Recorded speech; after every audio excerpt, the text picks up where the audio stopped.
hey, there's this lady, Angeli Rose Gomez, during the school shooting. And when she heard that there was a shooting at the school, the Uvalde school district, this woman drove 40 miles to get there. And when she got there, she insisted that they get her children. And such was her behavior that she was arrested. She was handcuffed by the U.S. Marshals. And then she complained and complained, and she saw some local police officers who knew her, and they asked the U.S. Marshal to release her. As soon as she was released, she distanced herself away from the crowd, jumped the fence, ran into the school where the shooter was, found her two children, one in the second grade, one in the third grade, grabbed them, ran out of the school, and escaped safely. I think she's a hero. And I think she's a hero for many reasons. Number one, she was not concerned with who said what is impossible. She wanted her children. Number two, she shows that the power of when you really believe and you really want to get a thing done. Number three, of course, she showed womanhood, motherhood at its best, and I give her props. We in this country, with our allegiance to guns, it's like an idol to us. It reminds me of the idol Molech that the people of Israel used, and they would it was a brazen bull, and they would put their children in it over fire, and it would slowly release the children to where the heat was, and they would burn slowly to death, and you could hear the screams, and it was hollowed in such a way with nostrils that the screams and the steam were amplified, and you hear whistling out of the nose of an idol. We're doing the same thing with this gun issue. It's an idol. It's a patriotic idol for people who worship the gun as a symbol of their freedom and independence and dominance. And some people feel that they're losing power, so they want to resurrect the old things that they use in order to try to maintain themselves. It's an idol, and it's not going to work. And all of us are responsible, because a lot of us don't vote. A lot of us are responsible, and we don't speak up. A lot of us are responsible because we just allow the worship of this modern day Moloch to continue. And my heart goes out to those 19 other parents who lost their children. Watching the news, I saw how they were pushed away and abused and threatened to be arrested because they wanted their children, and the policemen were surrounding the building. I don't know much about their tactics, so I have to leave them alone. But what about bravery? I'm reminded of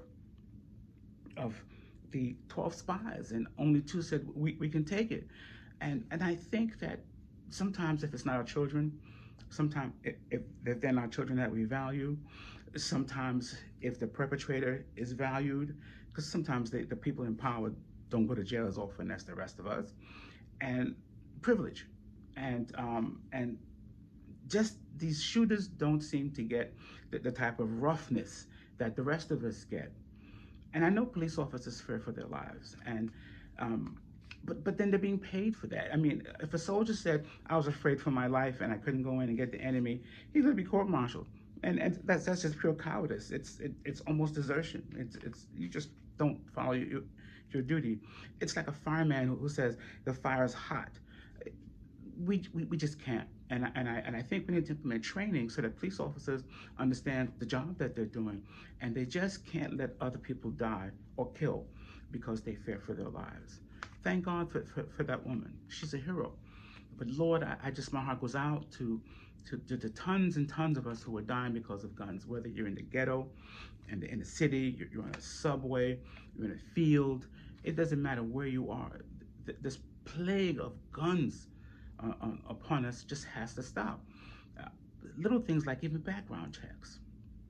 But anyway, what I really say, and I don't want to get into politics, but when I say is that with this woman, she showed me that sometimes we think we need people, we need a crowd, we need muscle to get a thing done, when we don't.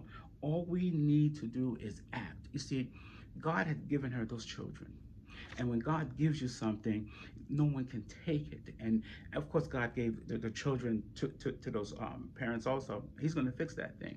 But if you haven't have any glimpse of getting towards, you can see any daylight between you and what God has given you, you go for it. And that's what she did. She just saw there was a glimmer of a chance for her, and she went for it. If there's a glimmer of chance for you to go after what you want, this woman, Angeli Rose Gomez, shows that it can be done. And meanwhile, we have another responsibility, because true religion is to look for the widow and the orphan. And there are too many widows and there are too many orphans. And if we call ourselves people of God, we really have to stand. So I'm urging you to get out and vote. Do something. We have to stop this plague, because we might feel distance because it's not our children, but who knows? Who knows who it's going to be next? So let's act. Let's act. I always say, and you're going to hear it, maybe say it 1,000 more times. In the end, many will say, have we not done miracles in your name? Cast out demons in your name? And the Lord said, well, get thee hence, I've never known you. Because when I was naked, you didn't clothe me. Hungry, you didn't feed me. And we are falling down on the job. We need 10,000 of these Angeli Rose Gomez's, because they're the ones who gets the job done.